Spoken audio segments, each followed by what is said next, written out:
नमस्कार, मैं Ravi Pant. Share market में डिक्लाइन आना बहुत नॉर्मल है और शेयर मार्केट का जो बेसिक कैरेक्टर है वो यही है। शेयर मार्केट बढ़ता है, फिर गिरता है तो फिर बढ़ता है और इसी तरीके से अपवर्ड एंड डाउनवर्ड मूवमेंट से मार्केट चलता है और ये हम सबको पता है। और एक और बात बड़ा कॉमन है जो सबको पता है, वो ये है कि जब मार्केट डिक्लाइन होता है तो उस टाइम पर सबसे ज़्यादा जो नुकसान होता है, जो हार्ड हिट है, वो होता है रिटेल इन्वेस्टर। रिटेल इन्वेस्टर जो अपनी सीमित कैपिटल के साथ शेयर मार्केट में इनकम जनरेशन या वेल्थ जनरेशन कॉन्सेप्ट से आता है, जब भी मार्केट गिरता है तो उसको काफ़ी नुकसान उठाना पड़ता है। तो ऐसे में क्या किया जाए? क्या एक रिटेल इन्वेस्टर को मार्केट में जाना चाहिए? पहली चीज़, अगर हाँ तो कैसे वो अपने प्रॉफिट को मैक्सिमाइज करे या अपने लॉस को मिनिमाइज करे? तो देखिए, ये कैसे हो सकता है? ये तभी हो सकता है जब हम as a retail investor market dynamics को समझने की कोशिश करें। देखिए, एक पॉइंट है जो सबसे इंपॉर्टेंट है। मार्केट डायनेमिक्स को अगर हम समझें, मार्केट में जो टर्म्स यूज होती हैं, अगर हमारे को उनकी अंडरस्टैंडिंग है, मार्केट में जो भी कॉन्सेप्ट्स प्रिवेल करते हैं, जो प्रोसेस फॉलो होनी चाहिए, अगर हम उसकी अंडरस्टैंडिंग रखते हैं तो हमारे को अपना जो बिहेवियर है वो मार्केट डायनेमिक्स के साथ अलाइन करना चाहिए। देखिए, ऐसा तो कभी नहीं होगा कि मार्केट अपने आप को हमारे हिसाब से अलाइन करेगा, ये तो बिल्कुल नहीं हो सकता। लेकिन ये ज़रूर हो सकता है कि मैं अपना मार्केट बिहेवियर अलाइन करूं मार्केट डायनेमिक्स के साथ। इससे क्या होगा? इससे ये होगा, मुझे पता होगा हर कंडीशन में कैसे एक जो मार्केट पार्टिसिपेंट है वो बिहेव करता है। और अगर मुझे ये पता होगा तो डेफिनेटली मैं अपने एज अ रिटेल इन्वेस्टर अपने लॉस को मिनिमाइज कर सकता हूं और अपने प्रॉफिट को मैक्सिमाइज कर सकता हूं।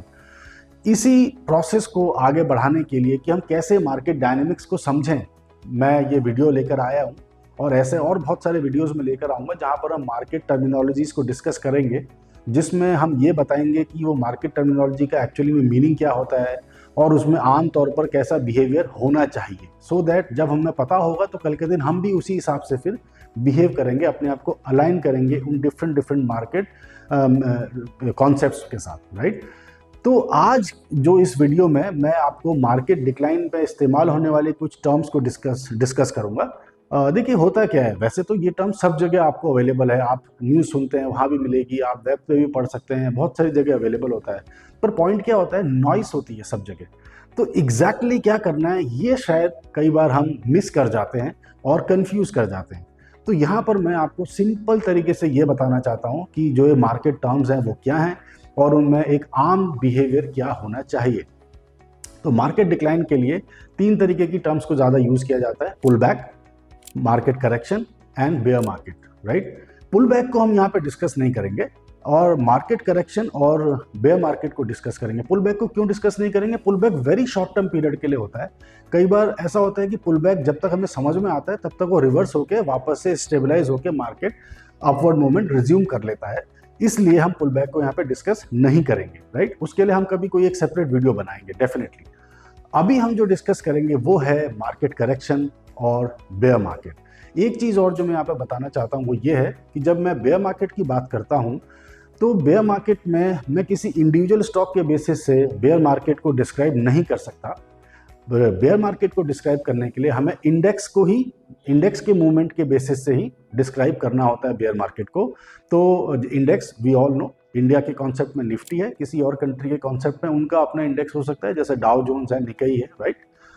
और जो मार्केट करेक्शन के जो करेक्शन टर्म है उसको हालांकि मैं इंडिविजुअल स्टॉक के बेसिस पर भी कर सकता हूँ डिस्क्राइब और इंडेक्स के बेसिस से भी डिस्क्राइब कर सकता हूँ। हालांकि इस वीडियो में मैं क्या कर रहा हूँ, मैं बेयर मार्केट को और करेक्शन को दोनों को इंडेक्स के बेसिस से डिफाइन कर रहा हूँ, so that we can create a comparable stage between the two कि दोनों में क्या कंपैरिजन हो सकता है या सिमिलैरिटीज होती हैं। तो जब हम यहाँ पर जो भी हम अंडरलाइंग एसेट की बात कर रहे हैं वो हम इंडेक्स की बात कर रहे हैं, राइट। अब बताएं मार्केट करेक्शन क्या होता है। देखिए, एक कोई इंडेक्स है, अगर वो अपने रिसेंट हाई से डिक्लाइन करता है, राइट, फॉल करता है और 10% से ज़्यादा फॉल करता है, 10% से ज़्यादा, माइंड यू 10% से कम के फॉल को हम पुल बैक की डेफिनेशन में लेते हैं, राइट। और अगर 10% से ज़्यादा का अगर कोई डाउनफॉल आता है इंडेक्स में और नॉट मोर देन 20%, तो हम बोलते हैं कि मार्केट करेक्टिंग हो रहा है, करेक्शन मोड में है, राइट, या करेक्टिव मोड में है। अगर वो 20% के बियॉन्ड चला जाता है तब हम बोलते हैं ट्रेंड रिवर्स हो गया है और मार्केट इस समय बेयर मार्केट मोड में आ गया है, राइट। तो इसका मतलब जो इंडेक्स का फॉल होना, इसकी परसेंटेज के बेसिस से हम ये समझ पाते हैं कि क्या मार्केट करेक्टिव मोड में है या फिर बेयर मोड में है, राइट। अब देखिए ऐसा क्यों होता है। देखिए ऐसा होता तो सिंपल एक ही तरीका है कि मार्केट में एक्सेसिव सेलिंग हो जाती है, पैनिक सेलिंग होती है और कोई बाइंग नहीं होती, ना के बराबर बाइंग होती है। पॉइंट क्या होता है कि जो वो सेलिंग है वो एब्जॉर्ब नहीं हो पा रही है। और जो बेसिक इकोनॉमिक का कॉन्सेप्ट है डिमांड सप्लाई का, कि अगर सप्लाई ज़्यादा हो और डिमांड कम हो तो प्राइस डिक्लाइन कर जाता है, राइट। तो अब यहाँ पर भी यही होता है, पैनिक सेलिंग होती है, बाइंग किसी भी लेवल पर नहीं आती या फिर इतनी बाइंग नहीं आती कि जो वो पूरी सेलिंग एब्जॉर्ब कर सके, तो प्राइस डिक्लाइन कर जाता है। अब ये जो परसेंटेज डिक्लाइन है, ये करते करते 10% से ज़्यादा हो, नॉट मोर देन 20% हो, तो मार्केट करेक्ट होता है। और अगर ये 20% के बियॉन्ड चले जाता है तो हम बोलते हैं मार्केट जो है वो बेयर मोड में कन्वर्ट हो गया है, राइट। और क्यों होता है मैंने आपको बता दिया कि कैसे होता है, मतलब पैनिक सेलिंग से होता है। क्यों होता है, देखिए क्या होता है, कई बार बबल बर्स्ट होता है, ओवर वैल्यूएशन हो सकता है मार्केट में, कोई बबल क्रिएट हो सकता है कि जो बाद में बर्स्ट हुआ हो, राइट। या फिर और इसके अलावा इंटरनल फैक्टर्स हो सकते हैं किसी कंट्री के। फॉर एग्जांपल मेरी जो इकोनॉमिक इंडिकेटर्स हैं कंट्री के, वो पॉजिटिव फीडबैक ना दे रहे हों, जो वो नंबर्स लेकर आ रहे हो वो ख़राब नंबर्स हों, या फिर मॉनेटरी पॉलिसी की टाइटनिंग हो सकती है, राइट। उसके अलावा कंपनीज जो हैं, जो मार्केट में जो कंपनीज हैं वो भी बहुत अच्छा परफॉर्म ना कर पा रही हो, इन वजहों से, पैनिक सेलिंग से। क्योंकि देखिए जो प्राइसिंग कॉन्सेप्ट है ना, वो तो फ्यूचर के ऊपर डिपेंड करता है कि फ्यूचर में कंपनीज कैसा प्लान कर रही है, कैसा परफॉर्म करेंगी, उसके बेसिस से होता है। तो अगर मुझे फ्यूचर प्रोस्पेक्ट कम दिखाई देने लगते हैं तो फिर जो आम जो कॉन्सेप्ट होता है वो क्या होता है, ठीक है सेल करो, बाहर निकलो, राइट। तो इसी वजह से पैनिक सेलिंग। एक्सटर्नल फैक्टर्स से भी इनमें फ़र्क पड़ता है। एक्सटर्नल फैक्टर्स जैसे कि मान लीजिए कोई इंटरनेशनल क्राइसिस आ जाए, कोई जियोपॉलिटिकल कंडीशन ऐसी क्रिएट हो जाए जहाँ की वजह से पैनिक सेलिंग हो जाए, कोई वॉर हो जाए, कोई ट्रेड कॉन्फ्लिक्ट्स क्रिएट हो जाए बिटवीन द कंट्रीज़, इनकी वजह से। एंड इनफैक्ट कई बार क्या होता है, जो FIIs होती हैं, फॉरेन इंस्टीट्यूशन इन्वेस्टर्स, उनको एक कंट्री के बजाय किसी दूसरी कंट्री का जो मार्केट है अगर वो लिक्विडेटिव लगने लगता है, तब भी वो लोग यहाँ से पैसा निकाल के दूसरी साइड जब जाते हैं तो वो भी पैनिक सेलिंग की डेफिनेशन में आ जाता है। क्योंकि जब वो सेल कर रहे होते हैं तो और लोग भी पैनिकली सेल करते हैं और उसके बाद मार्केट फिर डाउन चला जाता है। तो इन वजहों से मार्केट में करेक्शन या बेयर कंसेप्ट क्रिएट होता है।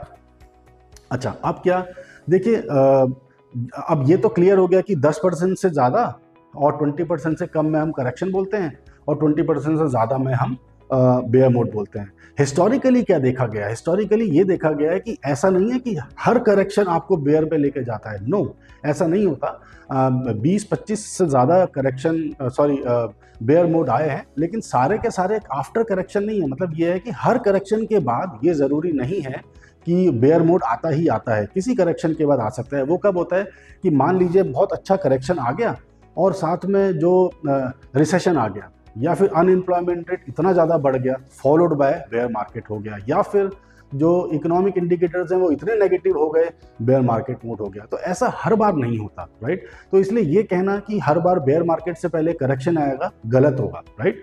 ये बिल्कुल क्लियर कॉन्सेप्ट है। अच्छा, अब हमें करना क्या है। देखिए, जब सबसे पहला काम जो हमें याद रखना है वो है, हमारे को पैनिक सेलिंग में पार्टिसिपेट नहीं करना है। यहाँ पर हम कौन है, मैं रिटेल इन्वेस्टर्स की बात कर रहा हूँ। As a retail investor I understand कि जो भी हमारा पोर्टफोलियो होता है उसकी वैल्यू बहुत डिक्लाइन हो जाती है, वो दुखता है। लेकिन मैं आपको ये याद दिलाना चाहता हूँ कि जो वो डिक्लाइन होता है वो सिर्फ बुक्स पर डिक्लाइन है, वो एक्चुअल बेसिस पर तभी डिक्लाइन माना जाएगा जब वो रियलाइज्ड लॉस में कन्वर्ट होगा। तो यहाँ पर मैं आपसे ये बोलना चाहता हूँ कि सबसे पहले अगर आपने कुछ करना है तो ये करना है कि आपने ये दृढ़ संकल्प लेना है कि मैं पैनिक सेलिंग में पार्टिसिपेट नहीं करूँगा। पहली चीज़, मैं बाय एंड होल्ड करूँगा। और कब तक, जब तक कि मार्केट स्टेबलाइज होने की तरफ नहीं आता है, राइट। मतलब पैनिक सेलिंग हुई, मार्केट गिर रहा है, जब तक मार्केट स्टेबलाइज नहीं होता है मुझे सेलिंग के बारे में सोचना ही नहीं है। जब मार्केट स्टेबलाइज होने लगेगा, वहाँ पर एज अ रिटेल इन्वेस्टर मुझे क्या करना है, सबसे पहला मुझे अपनी इन्वेस्टमेंट होराइजन को रिवाइज करना है। इन्वेस्टमेंट होराइजन मतलब मान लीजिए मैं as a retail investor market में आया अपने कुछ पैसे लेकर, और मैंने सोचा मैं 2 साल के लिए इन्वेस्ट करूंगा और उसके बाद में पैसा लेके कुछ और काम करूंगा, कुछ भी हो सकता है, राइट। हो सकता है कि ऐसी वाली सिनेरियो में मेरे को अपना जो इन्वेस्टमेंट हॉराइजन है बढ़ाना पड़ जाए, 2 साल के बदले 2.5 साल, 3 साल, वो डिपेंड करता है कि मार्केट फॉल कैसा है, मेरा पोर्टफोलियो कितना हिट हुआ है, राइट। तो इसीलिए सबसे पहला काम आपने यही करना है, अपना इन्वेस्टमेंट हॉराइजन रिवाइज करना है। दूसरा काम आपने क्या करना है, देखिए ऐसा हो, जब हमने अपना कोई पोर्टफोलियो बनाया हुआ है जो कि डाउन हुआ है, मुझे वहां पर अपना पोर्टफोलियो रिव्यू करना है और ये देखना है कि मेरा पोर्टफोलियो कैसा है आज के दिन जब वो मार्केट स्टेबलाइजेशन की तरफ जा रहा है। ऐसा हो सकता है कि मेरे पोर्टफोलियो में ज़्यादा हिट ना आया हो, ऐसा भी हो सकता है मेरे पोर्टफोलियो में बहुत हिट आया हो लेकिन जो मेरे शेयर्स हैं वो बहुत अच्छे थे, राइट, अच्छे हैं। और ऐसा भी हो सकता है कि शेयर्स अच्छे थे, पोर्टफोलियो में हिट आए, लेकिन अभी कुछ शेयर्स ऐसे लग रहे हैं जो कि वापस से रिवाइव होने में थोड़ा समय लगाएंगे। उस केस में मुझे क्या करना होता है, मुझे रीबैलेंसिंग करनी है अपने पोर्टफोलियो की। बहुत इंपॉर्टेंट कॉन्सेप्ट है रीबैलेंसिंग। क्या होगा, जो परफॉर्मिंग होंगे या फिर जो परफॉर्म कर सकते होंगे वापस से जल्दी से, उनको मैं होल्ड करूंगा।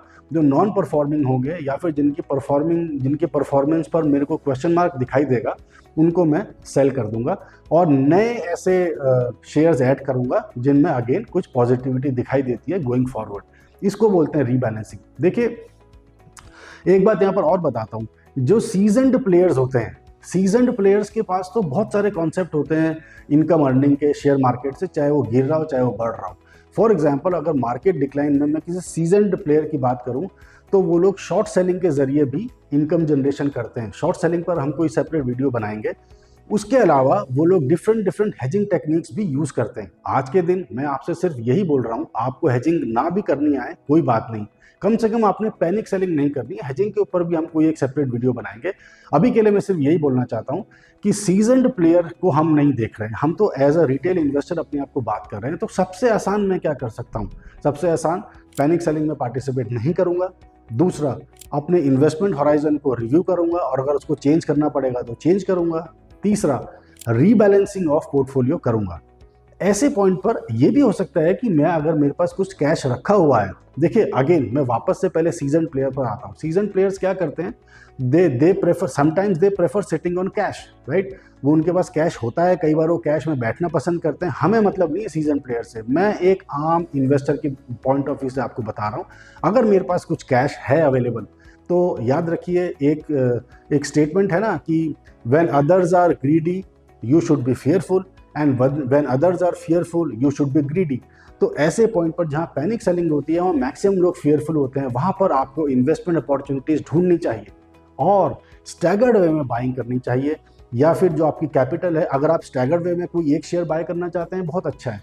या फिर आप ऐसा भी कर सकते हैं कि जो अपनी कैपिटल है उसको स्टैगर्ड वे में इन्वेस्ट करना शुरू करें। लेकिन जब मार्केट डिक्लाइन हो रहा हो, चाहे फिर वो करेक्शन के थ्रू हो या बेयर मार्केट के थ्रू हो, it is always advisable that to look for different investment opportunities, right. और क्यों, क्योंकि देखिए राइट टाइम पर अगर आप इन्वेस्ट करेंगे और उसको आप राइड करेंगे, तो ही जब मार्केट में वापस से बाइंग आएगी, मार्केट जब वापस से बढ़ने लगेगा, तो आप एक अच्छा प्रॉफिट उसमें से कमा पाएंगे। थोड़ा सा अपना रिस्क को आपको एडजस्ट करना पड़ेगा, वो बात सच है, लेकिन करके देखिएगा। कम से कम आप रियल इन्वेस्टमेंट नहीं भी करना चाहते हैं, तो जब भी ये छोटे छोटे करेक्शन आते हैं या पुल बैक आते हैं, उस टाइम पर आप एक बैक टेस्टिंग के कॉन्सेप्ट के लिए भी कहीं पर अगर एक सैंपल क्रिएट कर लें अपना नॉन कैश सैंपल, तो भी आपको समझ में आएगा कि मैं ऐसा क्यों बोल रहा हूँ, राइट।